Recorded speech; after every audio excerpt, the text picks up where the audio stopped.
All right, everyone, welcome back. This is Lecture 20, Part 1, and we're going to talk about games and culture in the 128-bit era. So this is roughly 1999 to 2005. There will be a playlist of videos that go along with this lecture. Normally, I would intersperse these slides with videos from YouTube and some other things, but I'll make those videos available to you as a YouTube playlist, and I will also be demoing Grand Theft Auto, and particularly San Andreas, on the stream on Tuesday. We'll also take a look at a couple of other games on the stream from Rockstar, possibly Bully or Manhunt, and then we'll, of course, look at Dead or Alive Extreme Beach Volleyball. So let's get started out with talking about culture in this era. Uh, Pretty much gaming culture in this era is a continuation of the dominance of PlayStation 2, which we talked about already when we talked about the consoles themselves. But the overall gaming landscape is just dominated by Grand Theft Auto. It starts with Grand Theft Auto 3 on the PlayStation 2, and then Grand Theft Auto Vice City, and then Grand Theft Auto San Andreas. All three of those games were released within this generation, also ported to the Xbox. Grand Theft Auto series is they're currently on Grand Theft Auto 5. It's still a very well-selling game, even though it's several years old at this point. The game itself is noted for its sandbox gameplay. It's excellent design. It's a very influential game. This influenced a lot of open world games, spawned a lot of imitators. It's also notable because of its extreme violence, the crime based gameplay, um, presentations of sexuality, the use of stereotypes. It's well known for the hot coffee scandal of 2005, which we'll talk about in more detail in just a minute. And then the other thing that's happening in games, just in general in this era, is gamers are now adults for the most part. Relationships and sexual representations of sexuality start coming up in games. So you have things like Dead or Alive Extreme Beach Volleyball, which we took a look at the intro to when we talked about the ratings assignment, and games like Bully from Rockstar that feature representations of homosexuality. So let's just get into this and start talking about Grand Theft Auto, and we'll go from there.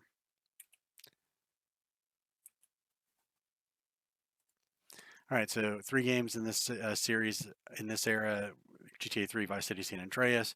Again, none of these were on GameCubes, and it's one of the reasons the Nintendo GameCube suffered in sales during this era. These were literally the hottest games of their time. This would like be owning a movie theater and then not playing the Disney Marvel movies or Star Wars or whatever big franchise is popular at a given moment.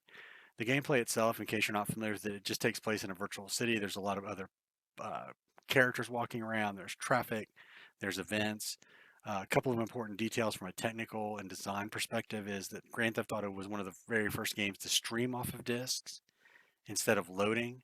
So this meant that while you were playing Grand Theft Auto, as long as you weren't doing a story or narrative mission, the gameplay was unbroken. And we'll see this when we take a look at the stream on Tuesday.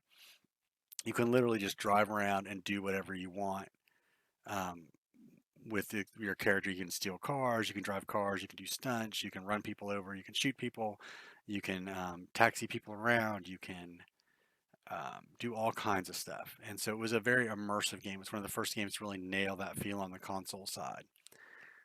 The ability to sort of do what you want or play the game story was also a very novel thing at this time. Most games sort of shoehorned you into either doing the story, like kind of railroading you through the story narrative, or just being a open-ended game that had no narrative at all. So this ability to sort of seamlessly switch back and forth between these two modes of play was really impressive, and it was one of the reasons the series succeeded so well. Talking about the design of Grand Theft Auto 3 in particular was widely praised throughout the industry. So here's a quote from Warren Spector, who designed things like Deus Ex and some other games. I'm really angry at the Rockstar guys. This is Rockstar's is the company that develops Grand Theft Auto. Not like I'm going to go beat them up and yell at them, but they frustrate me because Grand Theft Auto 3 in particular was an amazing advance in game design. It was a stunning accomplishment as a game design, and it was wrapped in a context that completely for me undid all the good they did on the design side. So there are a lot of people who really praised the design of Grand Theft Auto, but in fact did not like the game because it allowed you to kill cops and run over pedestrians and do all kinds of things that we would not consider okay in a civil society. The success of these obviously spawned a lot of imitators that sort of copied that open world story formula, things like True Crime and Saints Row, etc. Lots and lots of criticism about Grand Theft Auto to be aware of. First off, the violence and crime, right? In Grand Theft Auto, you almost always play some sort of criminal, regardless of setting. The violence is very graphic. There's gunplay. You can beat people up with bats. You can run people over with cars. You can just beat people to death with your fists. Stereotyped characters. One of the biggest criticisms of Grand Theft Auto as a series is that it relies heavily on stereotypes. So in the Grand Theft Auto 3, you're talking about the Italian American mob type stereotype. Grand Theft Auto Vice City, you're looking at sort of the Florida gangster stereotypes, the movies like Scarface, things like that. Grand Theft Auto 3 San Andreas is very much modeled after like uh, gangs and things in an urban setting. So it's modeled after things like Menace to Society and Boys in the Hood, kind of popular gangster movies, style movies of this era.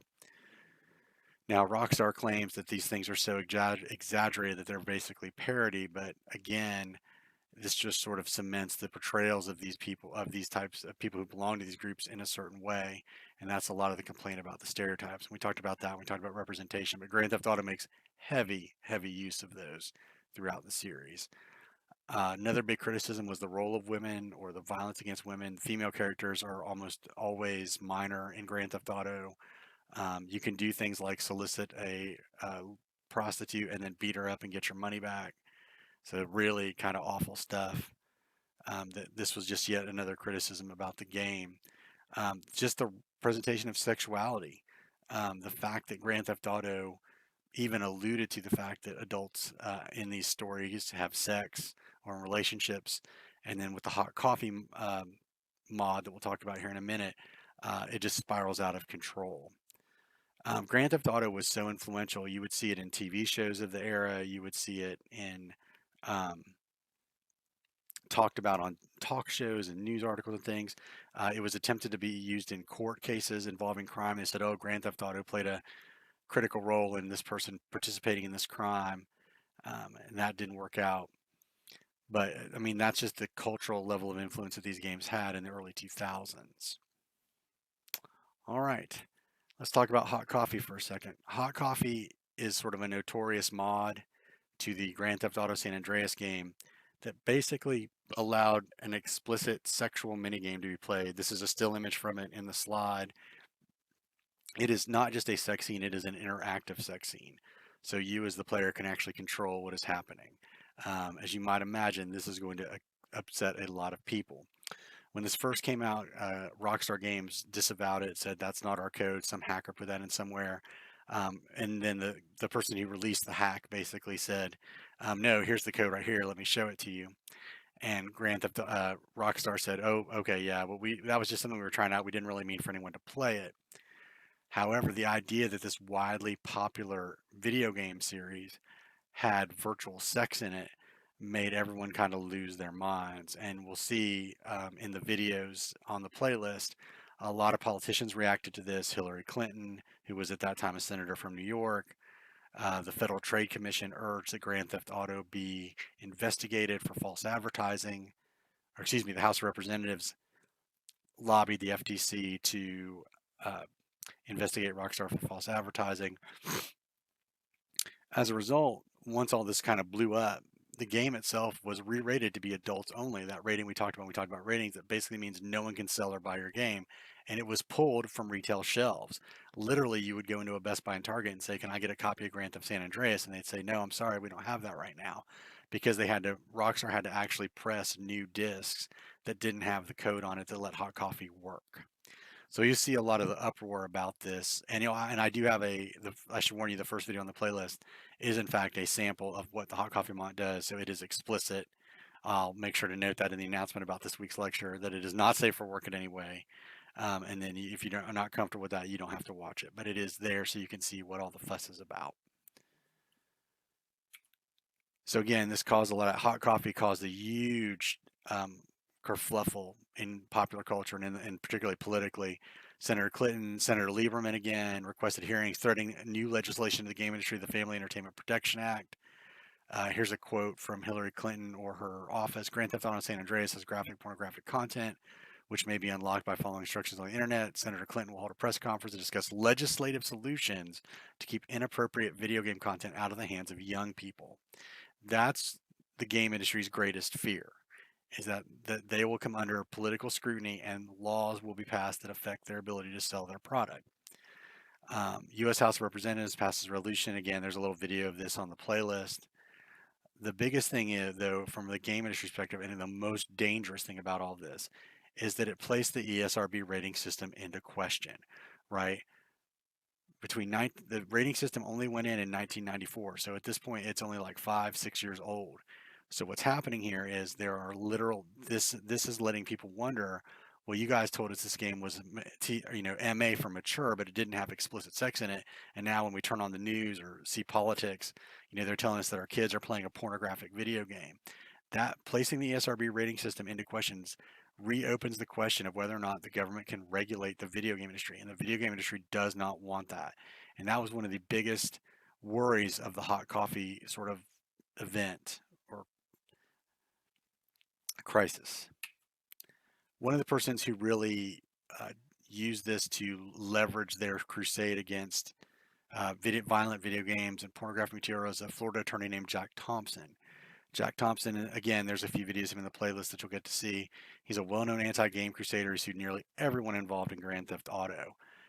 I'm not asking you to stop selling this sexually violent game to kids. I'm not threatening you. I'm telling you point blank that I'm proceeding against you and your company. That's what you've already done. And he's referring to Best Buy here. Your company should pay a wicked price for selling Grand Theft Auto to a minor. I will do my best to see that it does. Jack Thompson was a well-known critic of violent video games and violent pornographic material in general. He sued everybody involved with these games. He sued the video game industry on behalf of people involved in school shootings. The reason we talk about him is, one, he's on TV during this era all the time. As you'll see in the clips, he's on Hardball with Chris Matthews. He's on a Fox morning TV show. He is basically the voice of a lot of people who feel like this kind of content is simply not appropriate for the medium of video games, right? Because again, to a lot of people, video games are still for children, even though we know the average age of a gamer in this era is 18 and up, essentially. So the reason we talk about Jack Thompson is, again, like Ronnie Lamb, is to give you sort of a wider perspective and understanding how other people who might not be gamers or who might not be immersed in game culture react to these kind of events, particularly when they only see them secondhand through a Senator Clinton press conference or a interview on Hardball with Chris Matthews and Jack Thompson. Jack Thompson was later disbarred by the Florida bar simply because he kind of did publicity stunts. He did things that professional lawyers don't, but he still continues to sort of represent this viewpoint of people who were not happy with the content of these games or the fact that they were accessible to young people. Rockstar Games themselves were known for creating controversial games, though Grand Theft Auto is sort of their big franchise. They made things like State of Emergency, which was like a riot simulator. Manhunt in this era was on PS2 and Xbox. This was a very graphically violent game that was like a TV show where you had to murder people to get to the next level. The Warriors was another game they made toward the end of this era, kind of based on a cult in 1979, maybe that features a lot of gang warfare and gangs beating each other up, that kind of thing. They specifically stated they wanted to make games to appeal to youth culture because that was the gamers of the time. The average gamer in this era is in their late teens, early 20s, probably more toward their early 20s at this point. All right, we're going to stop there and we'll pick up sexuality and relationships in part 2. So I will see you there.